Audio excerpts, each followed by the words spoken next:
Morning. We're going to be in 1 Peter chapter 2, and so I'd like for you to open your Bibles there and study along with us today. 1 Peter chapter 2, we're going to spend all of our time in this section of the Scripture. So open your Bibles and make your way to 1 Peter chapter 2, and we'll look at this section here in just a moment. Glad that you're with us here this morning. Glad to see you here. It's been a wonderful morning. And so for all of our brothers who have led us in worship and given us such excellent thoughts to think about and to sing about and to pray on and hear from God's word, thank you so much. For those of you tuning in at home, we're thankful for you tuned in and joining us this morning, even from afar. Today is Father's Day, and so for all of our fathers here, we're so very thankful for you. I had a friend today text me, Happy Father's Day, and I responded to him about the same way I do anyone tells me that. Being a father is my favorite job. I mean, I love preaching. I love to preach because I like to talk, if you haven't noticed that. And I love God and I love His Word, but I'll tell you, nothing compares to being a dad, to being an appa. And so the role of a father is just irreplaceable. But, you know, I thought of something today. We have some in our midst who never knew that, who never knew what it was like to have a father in the home or a good father. In fact, we have some members in this congregation who have risen due to life situation to fill that void where the father has left and has not been there. We have some who have continued to maintain the role of a single mother, and I think of you this day, and I'm thankful for your continual bravery and courage to do the things that are right. Can't imagine the role of not having a father, but that's what makes a day like today so special, is because even though there are things in this life we do not have, and things that in this world we may miss, in God we have everything abundantly. And that even includes the role of a perfect father.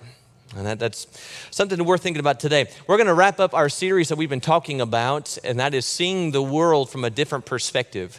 We've been looking at the world through the eyes of Paul and then Solomon, and then today Ricky and I are going to be talking about seeing the world through the eyes of Jesus. You know, sometimes we just get too focused on how we see things from our own opinion, our own standpoint, our own vantage point. But to step back and to look at what may be familiar to us, to look at the world and our surroundings from a different perspective, through a different lens, can change us entirely. Holly and I were watching a show the other day that highlighted the 9th president of our United States. You remember who that was? You have to go back through Washington. His name was William Henry Harrison. And it's fascinating because he's known for something so very silly of him, a mistake. Harrison was a war hero who was elected by popular vote to the president of our country. And so he decided for his inaugural address to write a 9,000-word address, and he was determined that he was going to speak it. Well, the day of his inaugural address, it was raining, and it was cold, and it was freezing, and everyone said, let's just postpone it, let's put it off. And he insisted, no, I'm going to give my address. And so for 2 hours, he stood in the cold and the rain, and boy, he just gave it. He gave the longest inaugural address, and it cost him because he got a cold. And that cold turned so bad, it turned into pneumonia, and a month later, he died. And so he is known in history as the only president to say the most and yet do the least. Well, today we're looking in 1 Peter chapter 2, and Peter highlights for us in verse 21 to 25, 6 hours on Calvary's Hill, where the Son of Man spoke seemingly nothing, and yet he accomplished more than any person who will ever live in the history of the world. Peter points us to the example of Jesus by saying we as his people ought to follow these steps as we navigate through the world on our way to home. Look what he says here, 1 Peter 2, beginning verse 21. He says, for you have been called for this purpose, since Christ also suffered for you, leaving you an example for you to follow in his steps, who committed no sin, nor was any deceit found in his mouth. And while being reviled, he did not revile in return. While suffering, he uttered no threats, but kept entrusting himself to him who judges righteously. And he himself bore our sins in his body on the cross so that we might die to sin and live to righteousness. For by his wounds you were healed. For you were continually straying like sheep, but now you have returned to the shepherd and guardian of your souls. He points us to the example of Jesus. And we point out a couple things here, like number one, what he did not do. Verse 23. Certainly Peter could remember he was there. He was there and he heard the mocking of Jesus. He heard the ridicule of Jesus there in the courtyard, hearing all the soldiers and their mocking voices, hearing the slanderous words of all the men they could find to try and and defame the character of Jesus. And certainly Peter would have heard about what happened on Calvary. While he was not there, he would have heard about the cross and all the mocking and all the poking fun at Jesus. It continued on. If you really are God, come down and save yourself. You really are God? Let's see if God will save you. Send for Elijah. See if he will come down. Even the thieves on either side of Jesus were mocking him. And yet what stood out most of Peter is not what they said, it's what Jesus did not say. As quoted from Isaiah, he was oppressed and he was afflicted, yet he did not open his mouth. Like a lamb that is led to a slaughter, and like a sheep that is silent before its shearers, so he did not open his mouth. The most powerful sermon that Jesus ever preached is here by what he did not say. But he ends the verse by saying, well, look what he did do.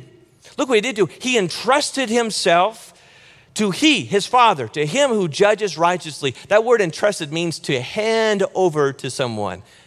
Now here's something, that word entrusted, it's used in Matthew 26 and verse 14 and 15. It says, then one of the 12 named Judas Iscariot went to the chief priest and said, what are you willing to give me to deliver, as to entrust, to hand over him up to you?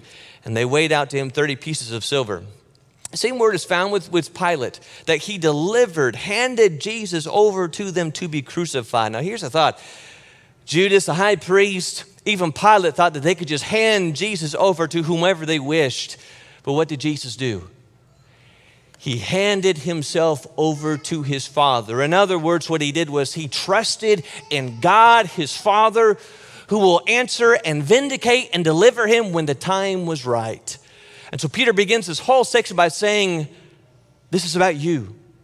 This is about us. You have been called, in verse 21, for this purpose, since Christ also suffered for you, leaving you an example for you to follow in these steps. He says, when you see what Jesus did not do, and then what he did do, in response to all of his suffering, you are called to follow in his example. And this whole section is about this word submission. Before it and after it and even beyond it is all about this idea of submitting. Submission is the bending of the will. It's a military term. It means to rank under. So there's someone over me. I'm going to do as they say because they are in a higher position than me. We don't like that word. There's some ugly words in our English language. That's one of them. We don't like submit. Putting someone else before me. Bending my will to someone else. See, it's one thing to submit. It's one thing to bend your will to someone who may be good and honorable and compassionate. But what do you do when the person you are called to submit to is an evil and vile and selfish and vain type of person? Peter says, I want you to look to Calvary, because Calvary is the ultimate expression of submission and obedience. So here's what I want you to do. Just for a minute with me. I want you to walk it through with Peter. I want us to look at 3 roles we fill under the sun, here on the world, and look how the cross changes the way we see this. I'm just going to walk through Peter for a little bit. Okay? We're talking about seeing the world from a different vantage point. We're seeing the world through the eyes of Jesus. Let's just look at 3 roles. Here's number 1, ready? The human government, beginning in verse 13. Submit yourselves for the Lord's sake to every human institution, whether to a king, as in the one in authority, or to governors as sent by him for the punishment of evildoers and the praise of those who do right. For it is right, or for such is the will of God, that by doing right you might silence the ignorance of foolish men. Act as free men, and do not use your freedom as a covering for evil, but use it as bondslaves of God. Honor all people in verse 17. Love the brotherhood, fear God, honor the king. The first example Peter gives about submission, he points us straight to government, to the rule of those leading in the land. Now, before you start thinking about Washington and D.C., step into Peter's world for a minute. Step into the first century. The king on the throne, the king of Rome at this time was Nero. Nero is known for his radical stance against God's people. He was a harsh persecutor of God's people, of the church. That's the man that Peter says you need to honor. That's the government Peter says you need to submit to. But I want you to notice verse 13. When we submit to the government and when we submit to governing authorities, he said it's not for Nero's sake. And it's not for Rome's sake that you are submitting to their laws. Whose sake is it for? For Christ's sake and for God's sake. You see, when we obey the laws of the land and we submit to the leaders of the land, we are doing so in honor of Christ, honoring God, which means then when we choose to not honor and to not submit to the laws of the land, we are dishonoring our God. Because look at verse 15. There must have been at this time some talk going around that God's people, Christians, they were just bad citizens. See, we honor the king and we follow Nero, but they say they belong to a different king. And we are here, we are citizens of the great republic of Rome, and yet they claim to be citizens of a different country, completely, entirely different country. They don't care about life here on earth. They don't care about life here in Palestine. They don't pay their taxes. They're not good citizens at all. Peter says, I don't want that. I don't want that stain. I don't want that mark on us. That's foolish talk from ignorant men in verse 15. I want it silenced. I don't want there to be even an ounce of truth in the claim that we are not good citizens. And so we're going to shut that message up by the way we live, by the way we walk. That there will be no suspicion, not even a hint, that we don't honor the rulers, that we don't care for our fellow men, that we are not good citizens of where we are. Well, it comes to us today then, doesn't it? How does the cross and the view from the cross shape our view of those who are in government, those who are elected officials? Well, can I ask you a question today? It may be something good to mull over and think in your mind. Does your role as a citizen of the United States of America, do you see that as part of your walk with Christ in any way or fashion or form? No, we might just start there, shouldn't we? Do I obey the laws to the best of my ability? Do I pay my taxes? Do I, look at verse 17, in the way that I speak or my attitude that's reflected, or here we go, on our social media posts? Would it say that I honor the elected officials, even the ones that I didn't vote for, even the ones that I don't like? Don't you see how it starts there? We as God's people ought to be model citizens here on earth, known as those who are respectful to all. We care for our fellow men, we care for the good things going on in our community, and we are obedient and respectful to those who are in positions of authority. Now, obviously then, if there are things that are going on, injustices, of course, God's people are allowed to speak up and stand against injustice that takes place in this world. All you have to do is spend some time with the prophets, God's spokesmen, Isaiah, Habakkuk, the men who would speak up against the injustice of the poor and the neglected. They respected the king, and yet they still spoke up about injustice. And so God's people today can still respect the king while offering our voice to those who are neglected and overlooked. And of course, we always go here until we need to say it, that submission to the governing authorities is never going to supersede our submission to God's law. Because the man who says in verse 17 to honor the king is the same man who in Acts 4 said we must obey God rather than man. I think far too often we are so quick to say there may come a day we don't have to obey man because God comes first. We're so quick to go to that extreme. What about the laws that man has given that have nothing to do with the will of God? Are we willing to bend our will and to submit to the governing authorities today? Even when, in light of our context here, the laws that are given, the rules that are enforced, that I don't like them. They seem a bit much, a bit hard, a bit overbearing. I mean, I'll tell you, folks, I don't like taxes. It'd be a lot better if we didn't have them. But Peter says, you will be known, and we will be known by the way that we behave. And we are going to silence any thought from any person that we are not good citizens of whatever country we belong to by the way that we speak, and more importantly, by the way that we live. If the cross teaches us anything, it is to submit even under the oppression of harsh and cruel men or leaders. Well, then he goes on from here and he talks about the workplace. No, not the workplace then. It just translate to us today, because in verse 18, he says, I'm in my wrong passage here. We're back in 1 Peter chapter 2 and verse 18. Servants, be submissive to your masters with all respect, not only to those who are good and gentle, but also to those who are unreasonable. For this finds favor if for the sake of conscience towards God, a person bears up under sorrows when suffering unjustly. For what credit is there if when you sin and are harshly treated, you endure it with patience? But if when you do what is right and suffer for it, you patiently endure it, this finds favor with God. And so our word for servants in verse 18, there are some who were servants and slaves, and they were born into it. You were just born into the position because of your family situation. But then there were some who, because of poverty or debt, they assigned themselves to a person. They wrote up a contract and entered into a servant in order to pay off debts. And once the debt was paid, they went back to being what you might call free or no longer a servant. That's the language called here. That's a lot like us today. When we get a job, we make a contract and we're working with a person. Well, here's the thing. What if my boss today is a good, generous, kind, compassionate man? Well, work hard and make life good for them. Be a good, respectful employee.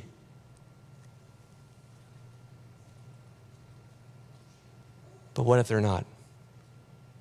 What if my boss, what if my employer is cruel, is unjust, not even fair, and is harsh and cruel? Can I slack off behind his back? Can I undermine his authority to the other employees? Can I get the other people on my side and we rise up against them? What does the cross say? In fact, you know what's interesting is right here, after Peter gives his application of servants and masters, he goes straight from here, not to wives and husbands. He goes straight from here to the cross. Because he knows in verse 20, he talks about suffering, bearing up under adversity. 21, you've been called to this purpose. Look to Christ. It's almost as if Peter is saying, you know what? Having to deal with cruel and harsh masters, evil men who lead you, that reminds me a lot of Jesus, who bared a lot of hardship under the hand of cruel and evil men, and yet he did not retaliate. He did not get even. He submitted and bared up. He gave his soul over to God.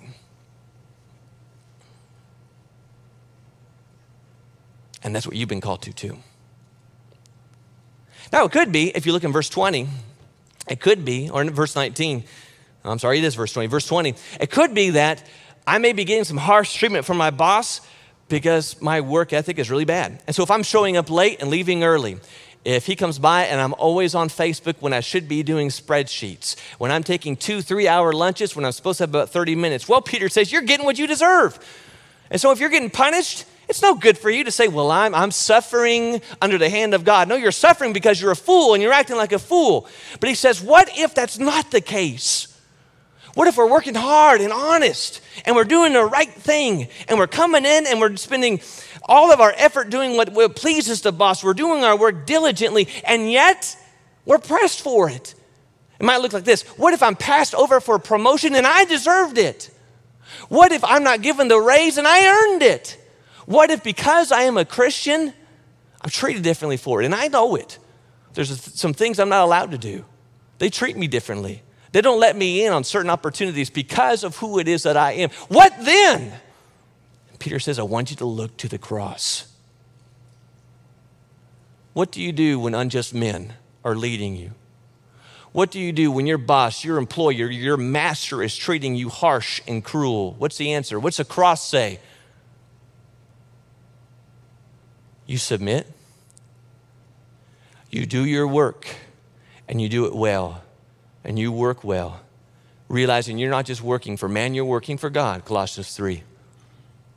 You show your boss, your employer, kindness and compassion even in the face of his cruelty. And when you're able to allow Christ to be your master beyond your boss or your employee, or at this time from a slave to a master, when Christ is your real master, you are able to maintain the spirit of a victor rather than a victim, because you know from verse 19 and verse 20, God notices those who bear up under adversity. who don't respond to evil with evil, but they respond to evil with trusting God and doing what is right in the face of evil. And then he goes on to the last one. He talks about the home, chapter 3 and verse 1. It says, in the same way, you wives be submissive to your own husbands, so that even if any of them are disobedient to the word, they may be won without a word by the behavior of their wives, as they observe your chaste and respectful behavior. Your adornment must not be merely external, braiding the hair and wearing gold jewelry or putting on dresses, but let it be the hidden person of the heart with the imperishable quality of a gentle and quiet spirit, that which is precious in the sight of God. For in this way, in former times, the holy women also who hoped in God used to adorn themselves, being submissive to their own husbands, just as Sarah obeyed Abraham, calling him Lord. And you have become her children if you do what is right without being frightened by any fear.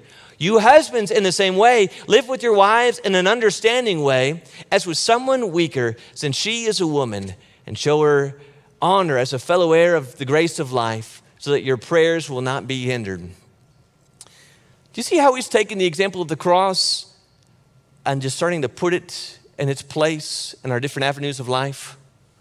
And so whether if it's the grand authority over all the land, or if it's a more personal authority, your boss, your means of income, and now it gets about as personal as it can be.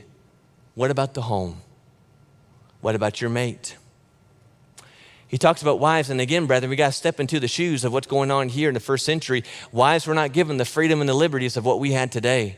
If a man became a Christian in the first century, it was very likely that his wife and his children would follow along and follow his leadership, and they would become Christians too.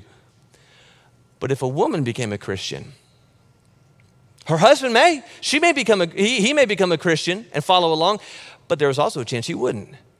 In fact, there was also a chance he might resent her and treat her harshly because of this new identity and this new way of life that she is living. And so what Peter is answering here is, how do you live with a difficult husband?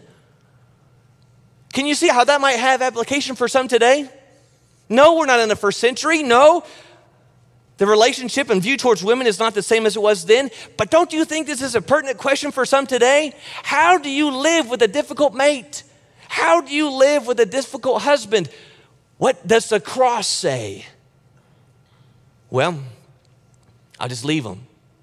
No, the New Testament doesn't teach that if your mate does not belong to Jesus or even walk with Jesus, that you just walk away. In fact, the cross teaches the opposite of that.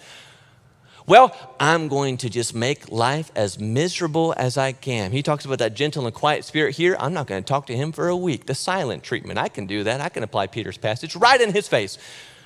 I'm going to nag him and nag him and nag him until he comes to services with me and he starts believing in God and following with God. None of that is what we're called to.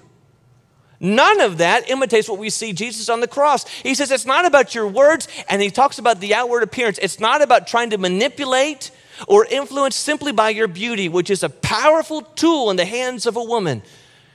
He says, no, instead, look inside. Look at the words in this context, brethren. Verse 1, be submissive. Win him by the words, not by words, but by the behavior. You're chaste, verse 2, chaste and respectful behavior. Verse 5, the women before were submissive, and so we are following their example in verse 6 by doing what is right. Doing what is right. What's the example of the cross? Submission and respect. Even in the face of a difficult husband. We are not talking abuse. Don't go there. We're not talking that avenue. We're talking about a man who's hard to live with. A man who may be disagreeable, who wants nothing to do with God. In fact, he may be doing everything to discourage her from God. And the example is what? The teaching is what? You love him. You love him. And you serve him. And you do everything that you are called to do as a wife. And so you submit to his leadership so much as it adheres to the will of God. And you fill his life with love and compassion. And you will win him, not because you've worn down his spirit, but you will win him because you've won over his heart with your kind and compassionate love. But men, don't you see in verse 7 how the cross applies to us as husbands? Do you see it? He talks about women and the wives He says, you need to remember there's a difference between your strength and her strength. There's a strength you have that she does not possess. It's not that she's inferior in her intellect or her wisdom or her spirituality. In fact, he calls her a fellow heir of grace. But he says, you've got to know this, and I hope some of us get this. There's a strength we possess as husbands when we can get our way by force and domineering, by intimidation. We get our way and we force our way. But brethren, your woman's heart is never going to be won by force. You don't win a woman's heart by force. If love could be won by force, if a heart could be won by force, there would never be a need for the cross. Hearts are conquered through selfless, sacrificial love. And Peter says, as I'm instructing these wives in the face of difficult husbands to love them and to bear up in their adversities, to submit to that man and do what is right, you husbands make sure in the same way. You don't force your way. You don't be the domineering husband. You love her. In fact, notice the word, it's been traced from chapter 2, now even into chapter 3. Live with her in an understanding way, as with someone weaker, since she is a woman, and show her honor. The honor due to the king, because he is the king and the leader of the land. The honor and respect due to your master, because of the position he holds over you. And now men, the honor due to your wives. Why? Because she is a fellow heir of the grace of God, and she is a gift from your maker to you. She is fully deserving of honor, of respect. All right, you've worked with me for a while. Thanks for working through the passage. Let's get some nitty-gritty. I want to just do a little bit of a textual study today and work through that text. Because I think it shows us how to navigate through some similar things we see in the world of what these brethren were facing, and how to challenge them with a cross-centered view. You know, Jesus never said, if you belong to me and you walk with me, things are just going to go easy for you. Wouldn't that be great? You belong to me and you walk with me, and everyone's going to love you and everyone's going to agree with you. Your boss is going to treat you like a gem. In fact, as Kevin mentioned to us in the Lord's Supper, and John 16, verse 33, he says, in this world, if you're going to have anything, it's not good things. If there's anything you're going to have in this world because you belong to me, it's going to be hardship. It's going to be tribulation. But notice what he says. In this world, you will have tribulation. You will face tribulation, but don't be afraid. Take courage. Have heart. What?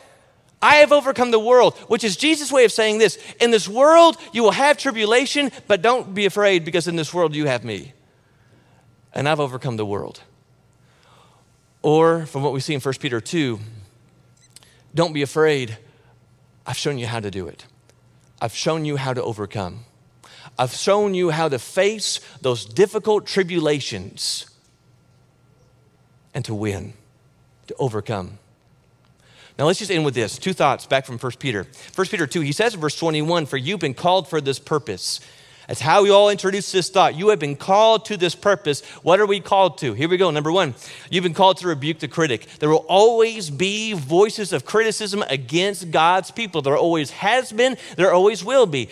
And by the way we live, we are able to silence the voice of those who rebuke and criticize God and his people. You know, some people say they don't become Christians because they just don't know anyone who is a Christian. And so the reason that some don't become Christians is because they don't know a Christian. And yet there are some who say they don't become Christians because they do. Because they do know Christians.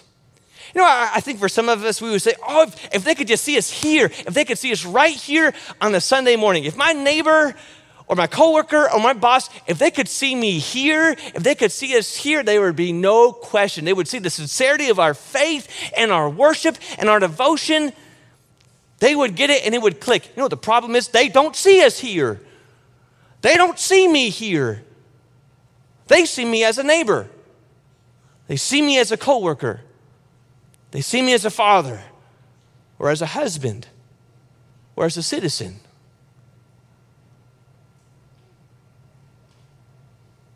They will not see this. They will see that. In fact, there was this one reflection entitled, Take the Cross Back to Golgotha. And I thought it was worded so well. It says, I simply argue that the cross be raised again at the center of the marketplace as well as on the street of the church, or steeple of the church. I'm recovering the claim that Jesus was not crucified in a cathedral between two candles, but on a cross between two thieves. On the town garbage heap, on a crossroads of politics so cosmopolitan that they had to write his title in Hebrew and Latin and in Greek. And at that kind of place where cynics talk smut and thieves curse and soldiers gamble, because that's where he died. And this is what he died about. And that is where Christ's men ought to be, and what the church people ought to be about. Let's return the cross to Golgotha.